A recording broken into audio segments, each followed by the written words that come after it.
स्वामीनाथ, जैसे आप कहते हैं वैसा ही हम लोग करेंगे।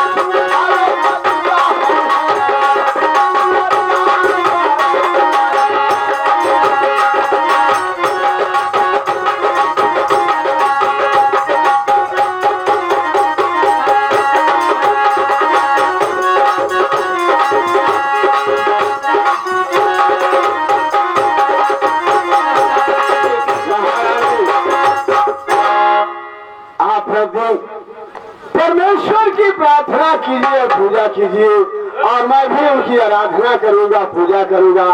अगर परमात्मा चाहेगा तो आपकी गोद हरी भरी हो जाएगी। ठीक है स्वामीनाथ, चलिए भगवान की पूजा आराधना हम लोग करेंगे। हो सकता है कि भगवान कोई औलाद दे दे तो इससे अच्छा हो। और महारानी, आप कह रही हैं कि मैं अपना जीवन समाप्त कर लूंगा, ये बात नहीं है। ये मुसीबत की घड़ी है, हमें और आपको मिल करके लड़ना होगा। चलिए महल में।